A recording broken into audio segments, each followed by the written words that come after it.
We are now in Wells on the Sea, an incredibly busy tourist town, named for obvious reasons. In fact, the sea is just over the other side of that salt marsh, and we're here to speak to Henry about why he's taking people for experiences out into the salt marshes and beyond.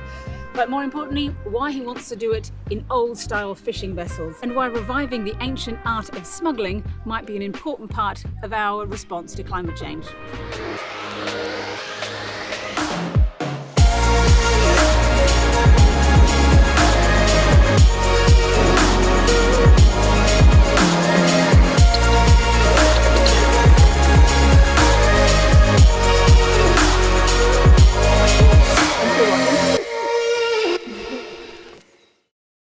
So Henry, what was the problem that you were trying to solve?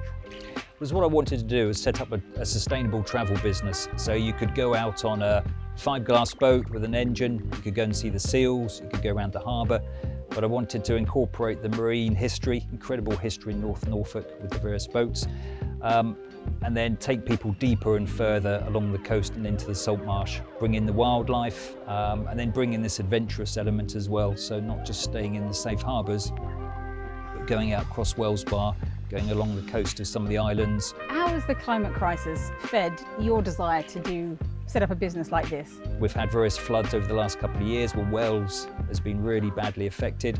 So I wanted to do something that operated in a sustainable way, so we didn't use carbon, we used the natural environment. What kind of experiences have you had out on the salt marsh that made you think, I've got to take this experience to a lot more people? I think it's when I was setting up Sacha and I was trying to formulate how the business was going to work. We had the larger whelk boat operating at that stage. And I remember doing a particular trip, going out from Wells Harbour, sailing across Holcombe Bay, which is beautiful with the pine trees. And then we came into Scolt Head Island. So it's a really hard place to access, a really narrow channel. You've got to know what you're doing, you've got to know the tides. And then it's the only way of getting in there, be able to stay there for a long period of time. I just remember we got in, the tide went out, the boat was floating in the evening, and these huge skeins of geese came over, which you do see in the land, but on the coastal area it's just so much more powerful. Absolutely. And then you get the waders coming in, the spoonbills, the curlews, the noise they make. And many of those are birds that most people don't see ever anymore. No. And then I also thought most people that come to Norfolk, look at the car park up here, it's absolutely packed. It is mad. But who's taking people out there to see these amazing things? Not just to see them, but educate them at the same time and say how important it is and how we need to protect it in various different ways. So that was probably a key moment for me. And what kind of reaction do you get from people when they're on the boat? I think a lot of it's disbelief, because if you come to Wells, it's congested. You've got these fiberglass boats It's a very, everywhere. very cute little town, though, isn't it? Yes, it's very beautiful with the buildings and the history and the quay, but it's very hard to understand what's out there. So when you get past, if you look to your left there, you'll see the boats moored. As soon as you get past them, you're in a real wilderness. Which is exactly what I can see from the air. It looks spectacular, but Yes. it's very clear also that the public don't see that. They can see the road and this tiny little fringe of it, and that's it. No. And you're taking that to them. Yes, you've got these remote creeks, you've got remote beaches, you've got the sandbanks, you've got the islands. This huge other world sort of opens up. But you only realise if you go out and see it. So at the moment, you're offering tourism experiences for people either in an old wooden whelk boat, in a crabbing boat, or in a mussel flat. But you're also doing other things using sailing. What is that? But the first thing is the mussel flat, and on a rear, it's just 3 or 4 hours on the tide, use the tide to take people around. And that's the one that gives people an introduction to the area in the sea. The other things we're doing, we're running a smuggling experience, which really is an advanced, adventurous experience. You're saying that with a very straight face. Are we seriously teaching people to be smugglers? For me, it's about the adventure, it's about these advanced seamanship skills, and I guess I'm so used to it, I probably don't laugh about it anymore.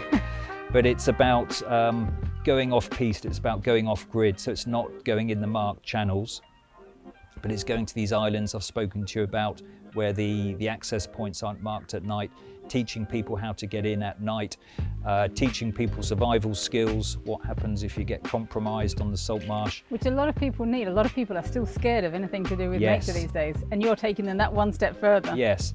If anything, it's giving them the skill set to survive and look after themselves in what can be quite a dangerous environment. But it's a bit tongue-in-cheek as well, so we dress it up as the smuggling. but it's really a really adventurous sort of seagoing trip.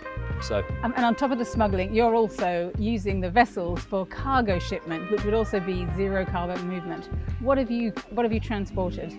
Well, we've worked with a lot of local companies, so it's really the food companies. So Barsham Brewery, we've delivered their beer from here all the way round through the Wash to King's Lynn. We've taken Norfolk gin, well, from Norwich back here. We've worked with coffee companies. There's no end of food companies, Artisan Food companies in the UK, sorry, in Norfolk. And there's this huge effort at the moment to make sure that the food is produced in a sustainable way. But when they leave the factory, the shop, wherever it is, they put on these big diesel trucks and they're delivered on these tiny roads through Norfolk. So not only is it the over-congestion, which you've probably seen today, but if you look at the Norfolk coast, we're made for using the sea for cargo delivery. So why not use it? Why not use some of those old skills?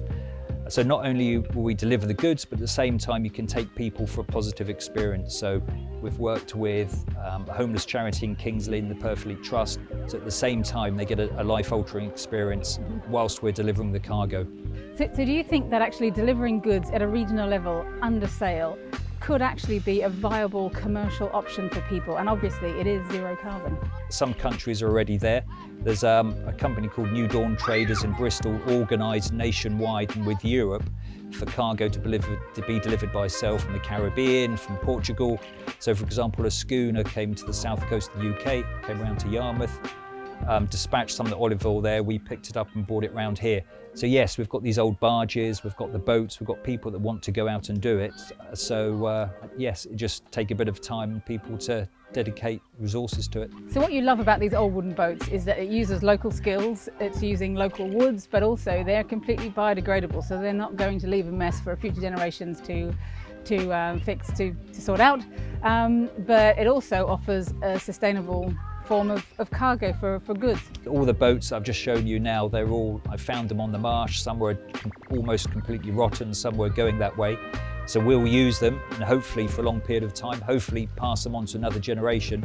But when we finish, they'll rot into the marsh with the rest of the natural wood and products. So rather than having 4 or 5 fiberglass boats that will sit out there for 100 years. So your vision for our kind of transition to net zero, or the contribution that you would like to make, is to bring back old skills, work locally and collaboratively between industries, make use of the renewable energy, but in other ways, not just for energy for power generation, but using sail power, for example, yes, for things.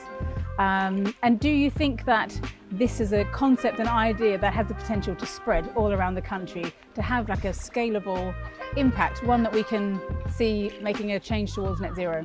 Yes, I mean you have to start somewhere, so it's small steps for the moment, but if you look at the use of wind power on the Norfolk coast, as you probably saw with your flight, it's constant wind turbines all the way along the coast, a lot of them heavily subsidised, so whether they're actually profitable I guess is open to question at the moment, but the wind power is being used for electricity, why aren't we using it for cargo delivery as well? And do you think locally, the recent floods that you mentioned, have they changed the mindset of local people to make them more supportive of businesses like yours? The last flood about 6 years ago, most of the houses in Wales and the lower part were affected. So people realise if we don't do something, yes, not only will the salt marsh be eroded and disappear, but also houses, businesses will have to move, be destroyed as well. So I think everything we do will help. Would you have a particular message for UK leaders or global leaders at COP26 that are making decisions about all our future? I think support anybody that's doing something positive. It doesn't have to be massive at this stage. Support anybody that's taking steps in the direction, because these small steps, these small communities acting together I think can make a significant change, but you've got to support everybody and not just the big business. So you must be exhausted, are you? This must be quite a heavy... Well, it's not too awful now. I mean, it's been, there's various different elements of it that are challenging. I got a big blister on the front of my toe, which is